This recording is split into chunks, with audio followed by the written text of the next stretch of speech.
O dia 9 de maio representa, indiscutivelmente, um dos maiores marcos para os defensores do progressismo e dos valores humanitários. Foi nesta data que, após 6 anos de um conflito devastador, a ameaça nazifascista foi finalmente derrotada pelos comunistas e pela União Soviética. Esse triunfo, contudo, só foi possível graças aos anos de preparação dos povos soviéticos. Por meio de sacrifícios, o país realizou sua revolução agrária e uma industrialização sem precedentes, que atingiu o patamar de nações desenvolvidas em apenas 4 anos. Esse esforço gerou a estrutura bélica necessária para repelir a Wehrmacht. Até aquele momento, as forças alemãs eram consideradas invencíveis, graças à superioridade tática e à velocidade fulminante de seus ataques, e superaram qualquer padrão militar já visto. O início dos confrontos e a natureza da guerra em si permanecem como objetos de debate, carecendo de um consenso historiográfico definitivo. Porém, para Stalin, a guerra era uma certeza ainda no final dos anos 1920, e para se preparar era fundamental a unidade partidária e do Estado.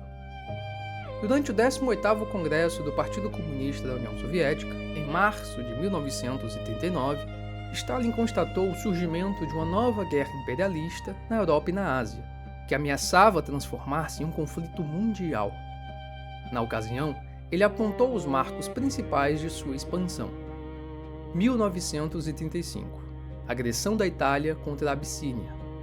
1936 – Intervenção militar da Alemanha e da Itália na Espanha. 1937 – Tomada da Manchúria pelo Japão e sua invasão ao norte e centro da China. 1938 – Anexação da Áustria e da região dos Sudetos pela Alemanha, além da ocupação de Xangai pelos japoneses. Início de 1939 – Ocupação da ilha de Hainan pelo Japão. Stalin alertou, com preocupação, que a guerra já havia arrastado para sua órbita mais de 500 milhões de pessoas, e que, na prática, isso representava o colapso do regime de paz, estabelecido após a Primeira Guerra Mundial.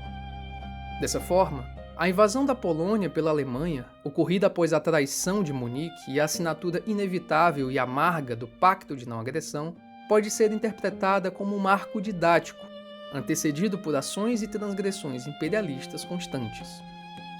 Para compreender como a União Soviética superou o maior desafio bélico de sua era, é fundamental analisar as frentes em que atuou. Sob um rigoroso exame histórico, o conflito pode ser dividido entre os teatros de operações oriental e ocidental. Estima-se que cerca de 80% dos combates tenham ocorrido na frente oriental, restando, ao lado ocidental, uma parcela significativamente menor das ações militares de larga escala. 1939 – Invasão da Polônia Oriental. Segundo a historiadora francesa Lily Marcoux, em 1º de setembro de 1939, a Alemanha nazista atacou a Polônia, dando início à Segunda Guerra Mundial.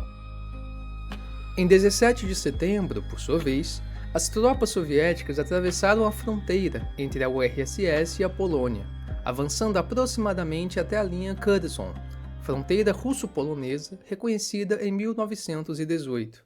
Ao penetrar por cerca de 200 a 300 quilômetros a oeste, a União Soviética recuperava os territórios perdidos por ocasião do Tratado de Riga, em 1920, em sua maioria ocupados por bielorrussos e ucranianos.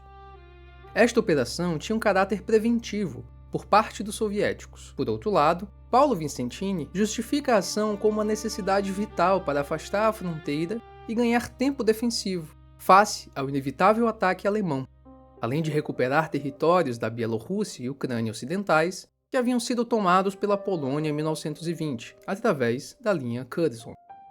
Em face da queda do regime polonês, o Exército Vermelho entrou nesses territórios e eliminou as forças dos senhores das terras, encontrando um grande entusiasmo entre os operários e os camponeses pobres. Os interesses da luta antifascista, da defesa da União Soviética Socialista e das massas oprimidas da Ucrânia e da Bielorrússia ocidentais deviam prevalecer sobre a independência formal destes territórios. 1941 – Operação Barbarossa. Em 22 de junho de 1941, Hitler desencadeou a Operação Barbarossa, a maior campanha militar da história. A invasão mobilizou cerca de 3 milhões de tropas nazistas e de seus aliados, 153 divisões alemãs, ao longo de uma frente de 3.000 quilômetros. Segundo a historiadora Helen Rappaport, a intenção de Hitler era que a Rússia estaria acabada em 3 semanas. A primeira fase da guerra no leste, de fato, terminou em poucas semanas. Apoiada por 3.350 tanques, 7.000 peças de artilharia de campanha e 2.000 aeronaves, a Wehrmacht logo estabeleceu uma linha de frente que se estendia por 2.900 quilômetros ao longo da União Soviética. O avanço inicial alemão foi avassalador.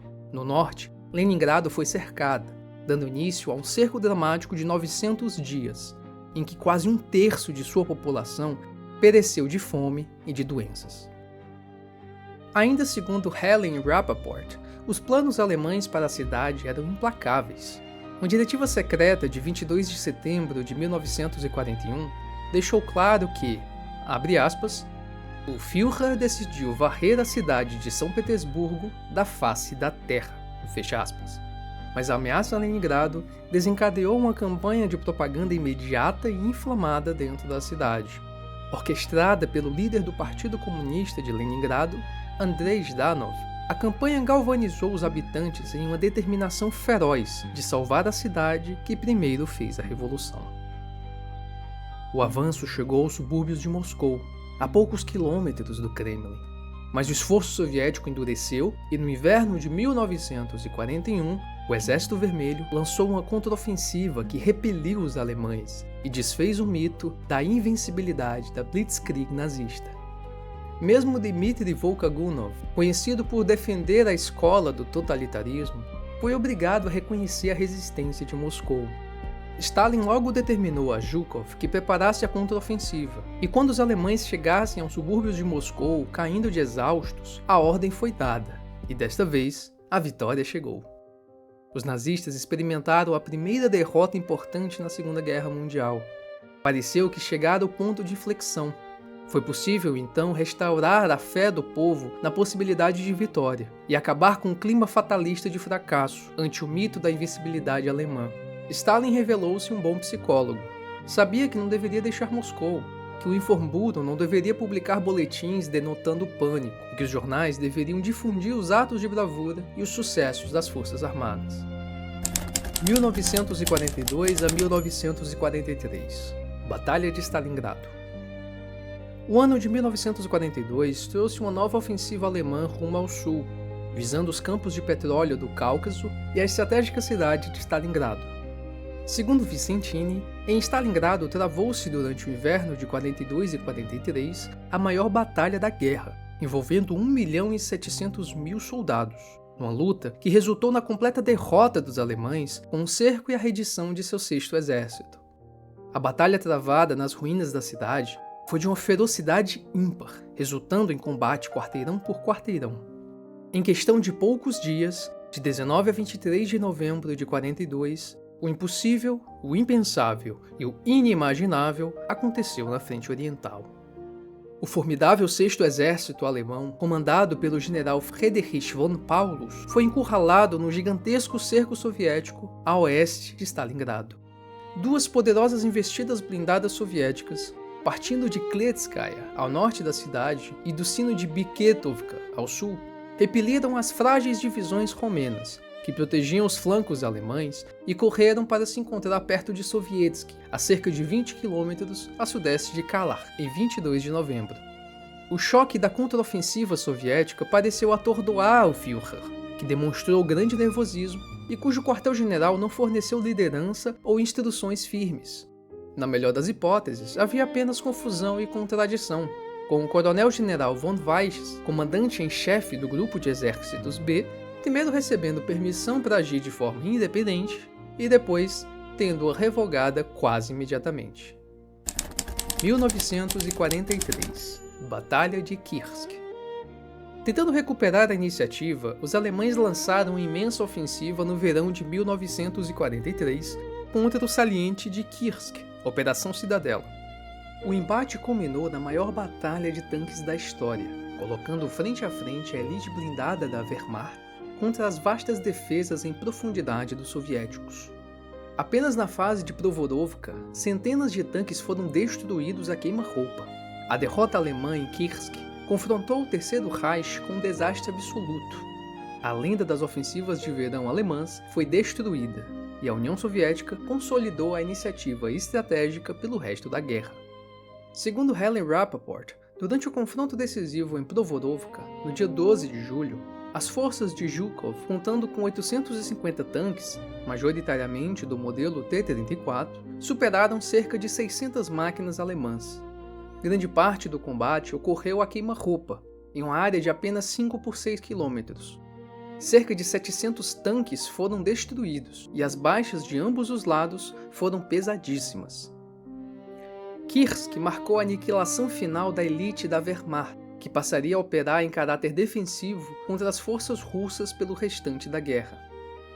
Segundo Geoffrey Roberts, enquanto a Batalha de Stalingrado anunciava o declínio do exército fascista alemão, a Batalha de Kursk o confrontava com um desastre.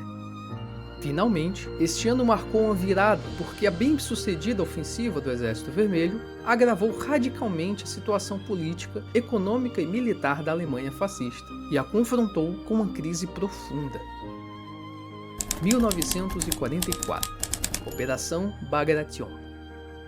Em junho de 1944, de forma coordenada com os desembarques aliados na Normandia, a União Soviética desencadeou a gigantesca Operação Bagration. De acordo com Geoffrey Roberts e John Erickson, a Operação Bagration foi a ofensiva de verão lançada pela União Soviética em 22 de junho de 1944. Exatamente 3 anos após a invasão nazista, tinha como objetivo destruir o grupo de exército centro da Alemanha na Bielorrússia. As 4 principais frentes envolvidas na Operação Bagration sofreram 750 mil baixas durante a campanha para libertar a Bielorrússia. Não se pode negar a magnitude da vitória soviética. Ao final da operação, a Bielorrússia e a Ucrânia Ocidental estavam novamente sob controle soviético. A Finlândia estava prestes a se render, o Exército Vermelho havia penetrado profundamente nos estados bálticos e, ao sul, avançava em direção a Belgrado, Bucareste e Budapeste. 1945 – Ofensiva Wisła-Adior. Iniciada em janeiro de 1945, essa massiva operação lançou milhões de soldados soviéticos a partir do rio Wisła, atravessando rapidamente a Polônia e as defesas alemãs orientais. Com superioridade avassaladora em infantaria, tanques e aviação, os marechais Zhukov e Konev avançaram a uma velocidade impressionante, de até 20 milhas por dia, esmagando o que restava da oposição da Wehrmacht e estabelecendo cabeças de ponte do rio Adior, a apenas cerca de 50 milhas de Berlim. Segundo Geoffrey Roberts, a Operação Wisła-Adior foi a maior ofensiva soviética da Segunda Guerra Mundial. As 2 principais frentes envolvidas na operação mobilizaram 2,2 milhões de soldados e possuíam mais tanques e aeronaves, 4.500 e 5.000 respectivamente, do que todo o Exército Vermelho em maio de 1942. Com uma superioridade de 11-1 em infantaria, 7 vezes mais tanques e 20 vezes mais poder aéreo de artilharia, o Exército Vermelho conseguiu avançar a uma velocidade de 24 a 32 km por dia, capturando um total de 147 mil prisioneiros e destruindo, ou quase destruindo, mais de 50 divisões alemãs. Abril-maio de 1945 – a Batalha de Berlim. A batalha decisiva começou em 16 de abril de 1945, com a ofensiva final soviética. Sob intenso fogo de artilharia, os exércitos soviéticos cercaram a capital do Reich até o dia 25 de abril. A resistência alemã, desesperada na cidade em ruínas, foi superada em combates ferozes que levaram o Exército Vermelho a tomar o edifício do Reichstag, onde um soldado anônimo içou a bandeira vermelha. Encurralado, Adolf Hitler cometeu suicídio em seu bunker em 30 de abril de 1945, e a guarnição de Berlim rendeu-se em 2 de maio. No dia 25 de abril de 1945, o cerco de Berlim foi concluído e tropas soviéticas e americanas se encontraram no rio Elba, desferindo o golpe final que despedaçou toda a frente alemã e dividiu o Reich de Hitler em 2 segmentos isolados. Conforme relata John Erickson, o encontro oficial entre a 58ª Divisão de Fuzileiros da Guarda e a 69ª Divisão de Infantaria dos Estados Unidos ocorreu em Torgau às 16h40, unindo grupos que estavam, abre aspas, a milhares de quilômetros de casa, separados pela estepe e pelo oceano. Fecha aspas. O desfecho, contudo, veio apenas em 2 de maio, quando o general Weidling informou a Zhukov que Hitler cometera suicídio, solicitando o armistício imediato. 7 de maio de 1945. Rendição em Reims. Percebendo que a guerra estava perdida, remanescentes do comando alemão negociaram com os aliados ocidentais e assinaram um protocolo preliminar de rendição em Reims. O ato não possuía a magnitude simbólica que o sofrimento soviético exigia. Consequentemente, no dia 8 de maio, perante os representantes do Comando Supremo Aliado, o Alto Comando Alemão, liderado pelo Marechal Wilhelm Keitel, assinou em Berlim o ato formal de rendição incondicional, tendo o Marechal Soviético Georgy Zhukov como figura central. Esse momento celebrou o encerramento da Segunda Guerra Mundial na Europa. Em 9 de maio, Stalin declarava: "Camaradas, homens e mulheres compatriotas, o grande dia da vitória sobre a Alemanha chegou. A Alemanha fascista, forçada a se ajoelhar ao Exército Vermelho e às tropas de nossos aliados, reconheceu-se derrotada e declarou rendição incondicional." O pesadelo finalmente havia chegado ao fim.